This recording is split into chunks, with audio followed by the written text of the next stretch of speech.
Hi Armin, I'm creating this video to talk to you about the cloud solution that I am currently using, which is called pCloud. I found it to be probably one of the better ones that are out there. It's got a number of features which are quite powerful, and we'll be able to collaborate with files quite dynamically. So you're not going to need an extra hard drive. We're going to be able to do all of this with the hard drive that you've got. So I'm just going to talk to you now and run you through some steps of how to set up pCloud so that you can use it. So I'm showing you a fictitious share. So I'm going to share a particular folder with you, and the first thing that you're going to get is an email like this. So if I click on this email and come down, it says that I'm trying to share a folder with you, which is called Springbrook National Park, and that's the folder that I will be sharing with you this time. So you need to accept the request.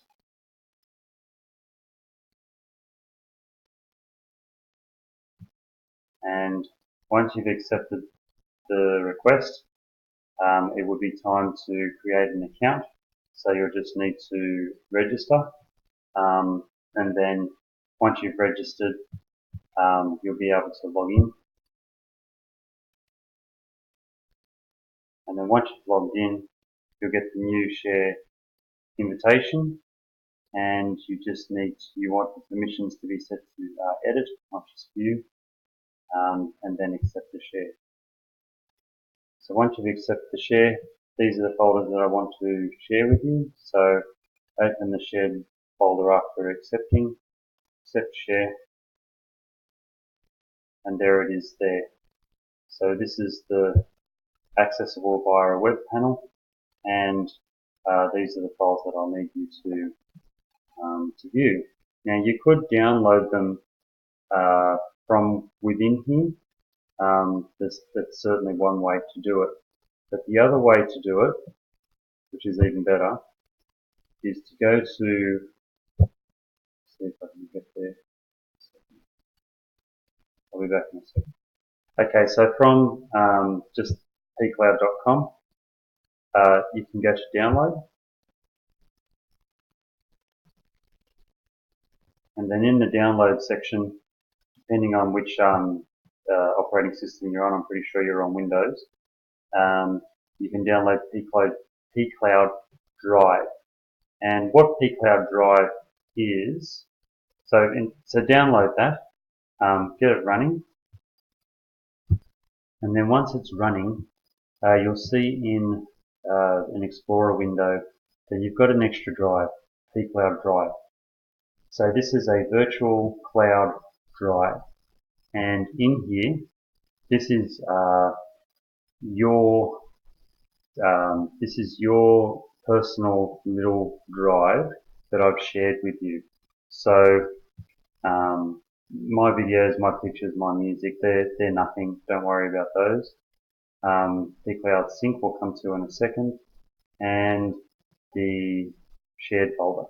So if I go into the shared folder, there it is there. This is the folder that I've shared with you, and it's got all the files. So they're still in the cloud. You don't actually have them, but you can view them in their entirety as if without downloading them. So you can see all the files here. Now, while that's well and good, what we'll need to do is download a few files so that you can sync it up with Lightroom. Lightroom will not work with cloud drives or removable drives. It has to be a physical drive such as a computer drive. So what we'll do is open up a new window, and somewhere on your computer, so for argument's sake, just for the sake of I'll just put it on my D drive. And in here, you would have a new folder, and you would create a new folder. And what you'll need to do, maybe I should show you. Yeah, okay, so let me just do this for a second. So new folder, and I'll call it Scenic Gems, perhaps.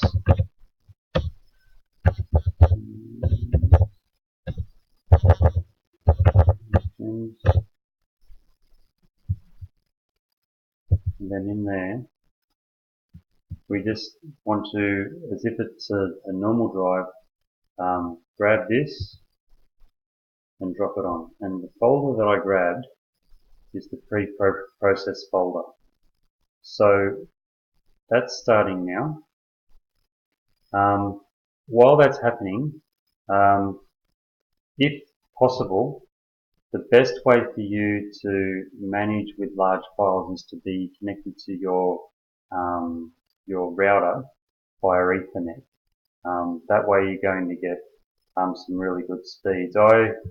You can see here that I'm getting 1 megabyte a second. I'm not in the right part of the home, but if I get a short Ethernet cable and put it straight into my broadband router, I'm seeing on average what my internet broadband speed is. So I'm on 50 down, 50 megabits, 25 megabits a second up, and I'm getting 25 megabits a second up and even more down. So it can be quite quick. Now, having said that, so yeah, we're moving kind of fast here, but so you can see it's 2% complete. And over here, you can see I've got the pre-process folder, and it's starting to download, and there should be files starting to come through. Now, depending on your internet connection, will dictate how fast these files come through. Now, the only folder to download from this share folder is the pre-process folder. I do have files in RAW, so they are the RAW files that I shot.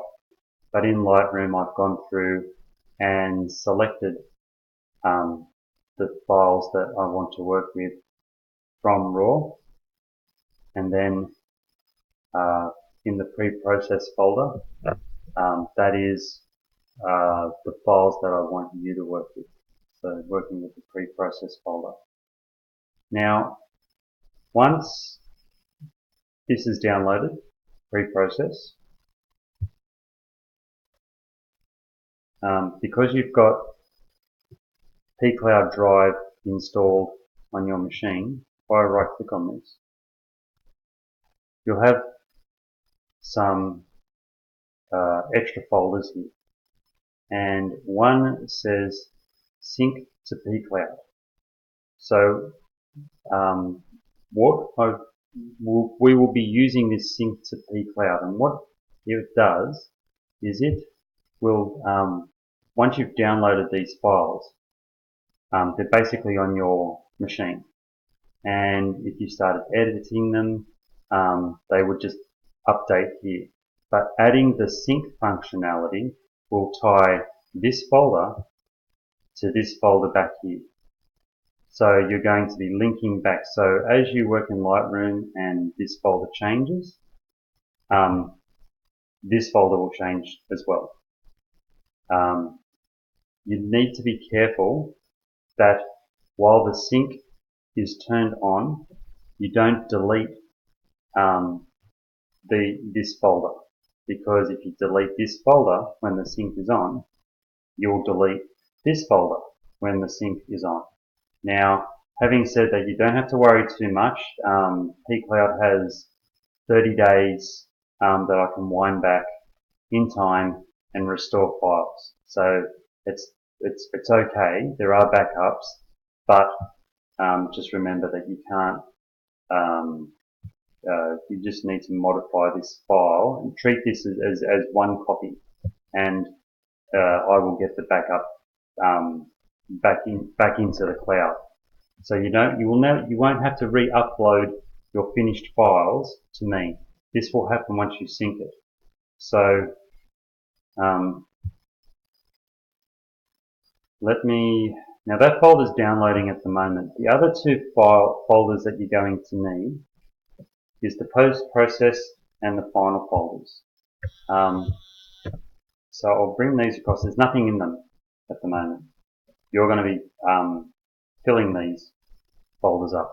So these are good ones to just show you at the moment because they're not active.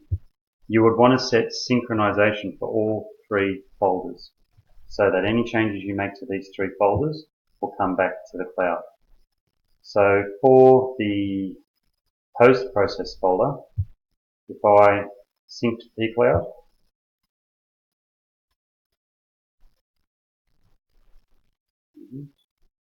so saying add new sync, that's the location of it. And here, if you click on this, it will then say where on the pCloud drive do you want to sync to. So then you want to point to shared, Springbrook, and post-process. So the same folder, that one. And then add sync. So now we have two synchronizations here. So this was a default. So the C uses Christian Documents pCloud sync folder. We're not going to be using that one. This one here though we've set up, which is Scenic Gems post-process. Okay, sorry. So this is where it is on your machine, and this is where it is on pCloud Drive. So Springbrook, shared Springbrook post-process. So that's kind of it. Let me just pause the video and I'll have a think about what else needs to be spoken about. So just one other thing that I'd mention. I mentioned before that you plug it into Ethernet. It's probably more for me, not for you. I mean, the raw folders are huge, so download speed is critical. But the pre-process folder is 2.7 gigabytes, so it's within the realm of even Wi-Fi. Those sorts of sizes. It just might take you a little bit of time. The pre-process folder, I've got it downloading now at the moment. These files in here are basically anything that I may use in the future. So while I may only get you to work on some of these images, these are all the images that I would be happy to keep for a long time on the server, and I may not use every single one of them. So you may have a little bit of unnecessary downloading if when I get to instructing you which images I want you to work on, you may just want to bring those images across. But I think for the sake of ease of use, I think it's probably best just to bring the whole folder across to your local machine, and then wait until you've downloaded all the photos before you activate the sync. I just think that would be best practice. I wouldn't really want to sync the folder while these images are coming across or aren't there yet. It might delete them back from the server. I don't think so, but I just think it's best practice to just wait until the file is complete. So I'm about to hit the 15-minute limit for this video. So I'll conclude and we'll pick up on integrating with Lightroom once you've got these files in the next video. So work on this as step one, getting this up and running, and we'll talk about any questions that you might have. Thanks.